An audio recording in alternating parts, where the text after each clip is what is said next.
Are the Confucius Institutes in the U.S. truly closed? A report says some of them are back, but under new names. China's flood season is getting worse. So far, 85 rivers have risen above flood warning levels. More Chinese banks are having difficulty completing customer withdrawals. Some are even limiting how much money can be transferred.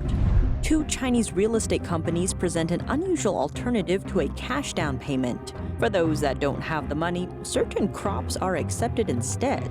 And as Shanghai residents complain about a lack of state aid, the city has started urging locals to donate to authorities instead. That's in the name of supporting COVID-19 measures.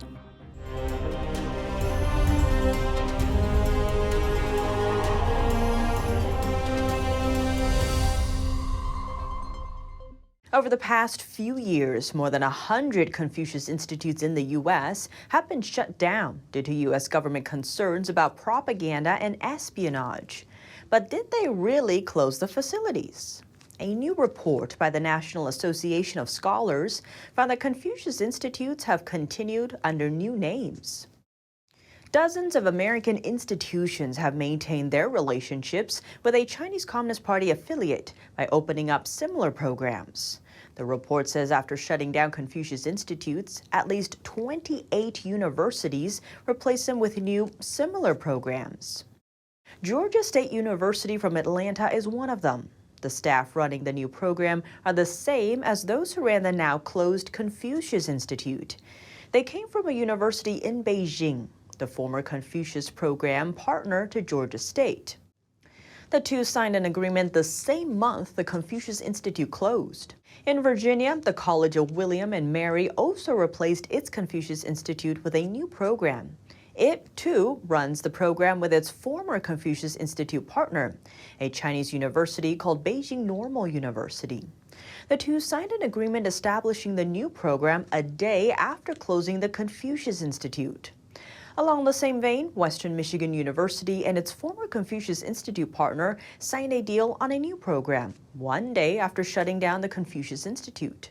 The former partner will send Chinese teachers to support the new program.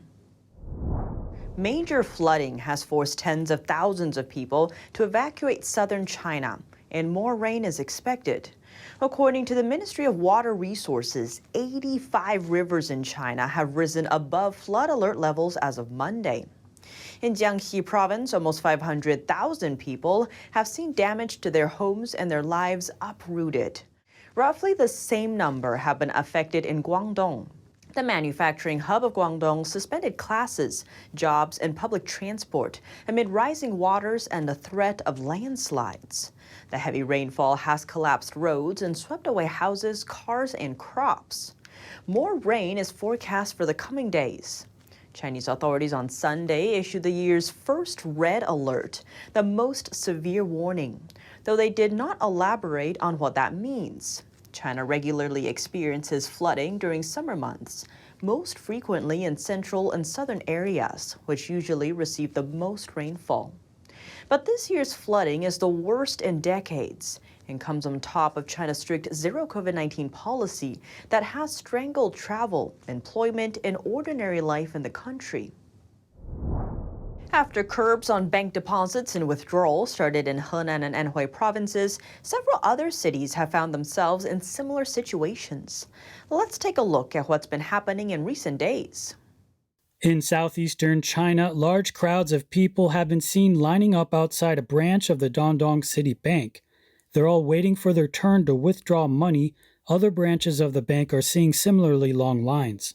One worker wearing protective gear was seen checking bank customer IDs and trying to maintain order in the crowd.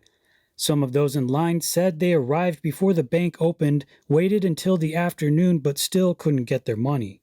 Another bank in Dongdong, called Dongdong Rural Commercial Bank, is facing the same issue. Locals say it's been the same way for over a week. Over in Shanghai, limits have been placed on bank withdrawals in the name of COVID-19 control. The curbs mainly apply to seniors looking to withdraw their pensions. What's more, banks there would issue a certain number of tickets per day to limit the number of people who are serviced. Shanghai Bank. Now 300 ticket numbers are issued every morning, and there are no more after that. Reports say some seniors had to line up at 2 in the morning in order to get a ticket, and that some of those who arrived at 5 a.m. weren't able to get in. What's worse, getting a ticket still doesn't guarantee being able to make a withdrawal. Last month in Huainan and Anhui provinces, nearly 3,000 people were unable to withdraw money from their banks. Major state-owned banks in China are setting a new limit for e-transfers, and it's hitting a new low, down to only 1,000 RMB, more commonly known as the Chinese yuan. That's roughly the equivalent of $150. Bank customers were first alerted to the change at one of 4 major state-owned banks, the Agricultural Bank of China. When a depositor was making an e-transfer there, he says he was shocked to learn that the limit had been reduced to 1,000 RMB. 哪条法律规定你要禁止我一天才1000块钱？1000块干什么用啊？不是我规定，是系统自动设置。 That happened in southeastern China's Guangdong province. The bank clerk also asked the depositor about his job and temporary resident permit during the transaction. The bank added that authorities requested the restrictions. That's to aid what they describe as the fight against fraud. New home prices have fallen, but buyers are still holding tight to their pocketbooks. In China's softening property market, desperate real estate developers have come up with an unusual way to attract buyers. If a buyer doesn't have the funds for a down payment, no problem. Some Chinese property developers will take wheat or garlic as a substitute. Mainly targeting Chinese farmers, 2 real estate companies from central China's Henan province are offering to let buyers trade garlic or wheat crops as down payments on property. For every pound of wheat, the developer will knock off about 27 cents from the down payment total. Up to $23,000 can be substituted with wheat. Cities across China have introduced hundreds of easing measures this year to revive the property sector. More common promotions include free parking lots or renovations.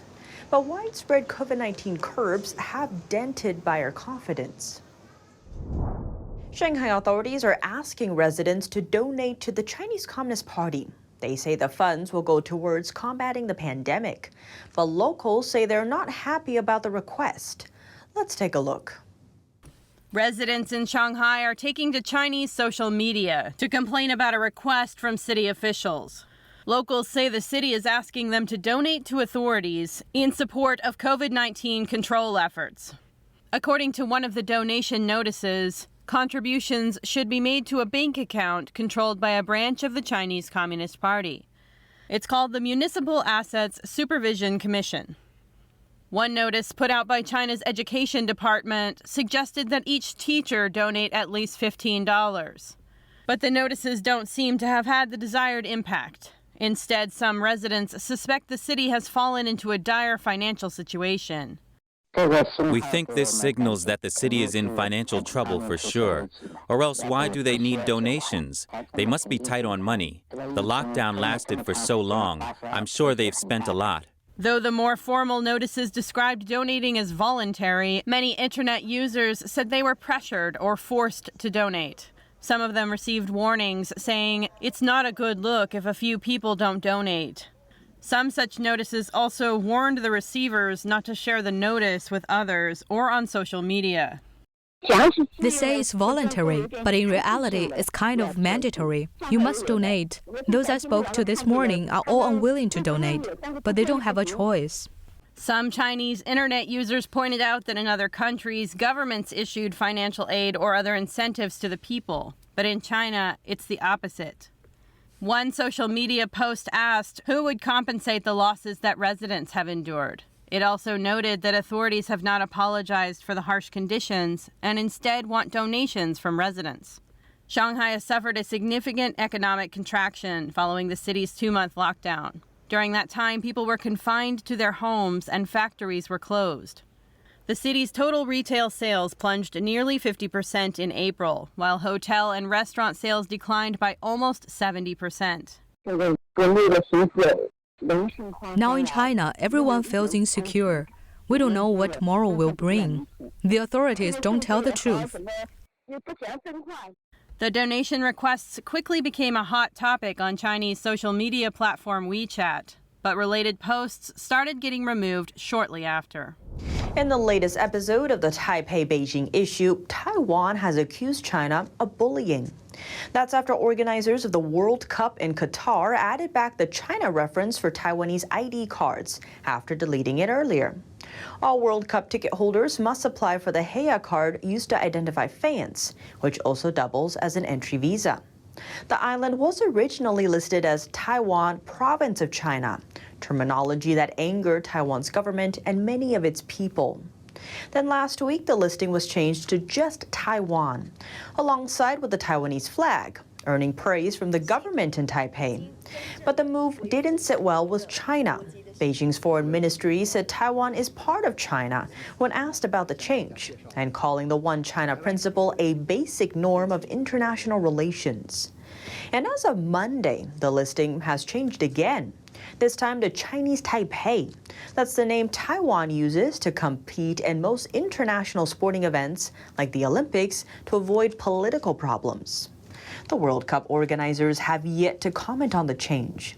In response to the move, Taiwan's foreign ministry accused China of bullying and yet again using its One China principle to belittle Taiwan internationally and create the false impression that Taiwan belongs to China. Seeking to assert its sovereignty claims, China has stepped up pressure on countries and foreign companies to refer to Taiwan as part of China in official documents and on websites, with phrasing like Taiwan Province of China or Taiwan, China. Is China an ideal place to live in? An increasing number of people voted no when they sought asylum in foreign countries. Data from the United Nations High Commissioner for Refugees shows that the number of Chinese asylum seekers increased nearly 8-fold over 10 years between 2012 and 2021. Numbers of people fleeing China reached almost 120,000 last year, while the same figure was only over 15,000 back in 2012. But as asylum seekers pour out of China, where are they going? The answer is the United States, with Australia coming in as a close second favorite destination. Other than those from war-torn areas, Chinese asylum seekers are fleeing their home country during peacetime, and at a time when the Chinese Communist regime claims to have achieved moderate prosperity across the country just last year. That's all for today's China in Focus on YouTube. We're now sharing a shortened version of our program here after being demonetized for more than a year. Here's what to look out for in our second half. It's been almost 25 years since Hong Kong was handed back to Beijing. Days before the anniversary, the city's iconic floating restaurant has capsized in the South China Sea, and a Chinese naval base constructed right outside the door to the U.S. Former Director of Cybersecurity at the Defense Department, John Mills, breaks it down. The full episode is available on our partner platform, AdBlock TV. To sign up, click the link down below. Thanks for watching China in Focus. I'm Tiffany Mai, and see you tomorrow. Presenting the heritage of traditional Chinese martial arts, promoting martial ethics, and reviving the true tradition. The 2022 NTD International Traditional Chinese Martial Arts Competition preliminaries will be held in New York and Taiwan. On August 28th, the finals will be broadcast live online worldwide. Registration hotline 188-477-9228. For more information, please visit martialarts.ntdtv.com.